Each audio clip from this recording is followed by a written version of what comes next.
আসসালামু আলাইকুম রহমতুল্লাহ। কেমন আছে সবাই, কাছে এবং দূরে যে যেখান থেকে আমার এই ভিডিওটি দেখছে সবার জন্য রইল প্রীতি ও শুভেচ্ছা।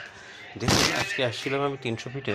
তো এখানে এসে আমি দেখলাম কত সুন্দর রাস্তাটা, আশেপাশের যে সৌন্দর্য, আসলে আমি দেখে অভিভূত হলাম এবং মুগ্ধ হয়ে গিয়েছি, যা কল্পনাও করা যায় না। আর এই যে দেখুন প্যানেলগুলো করছে মাঝখানে গোল উপরে, এরকম সৌন্দর্য সাধারণত মোবাইলে যারা ভিডিও করে ঘুরতে আসে তারা কিন্তু এখানে ভিডিও এরকমভাবে করে করে সেরে যায় উপরে টানেলে। যে একটা থেকে বেরোচ্ছি, বের হতে পরে দেখলাম এই যে এখানে ফুটওভার ব্রিজও আছে। হ্যাঁ, আবার একটু পরে কিন্তু আরেকটা টানেল শুরু হতে, মানে কি বলবো আর, মানে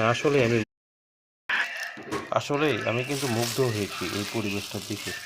হ্যাঁ, আপনারা অবশ্যই ঘুরতে আসবেন। এখানে ঘুরতে আসলে অবশ্যই মনটা ভালো হয়ে যায় এবং মনটা ভালো হয়ে যাবে। এই দেখুন একটা বের হয়েছিল, এই যে আর একটা ট্রেন।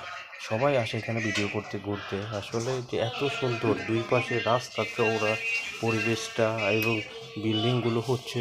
আর পূর্বাঞ্চলের সিটির যে অবস্থানটা, আসলে এখানে সব নিয়ে আসতেছে সরকারি দপ্তরগুলো, এখানে ক্রিকেট স্টেডিয়াম এবং অনেক অনেক অনেক অনেক যা আসলে দেখে, নিজের চোখে দেখে আসলে বিশ্বাসই করতে পারতেছি না যে এত সুন্দর জায়গা এই পূর্বাচল। অনেকদিন পরে এসেছি তো, তাই নতুন অভিজ্ঞতা হলো। সবাই ভালো থাকবেন, আল্লাহ হাফেজ।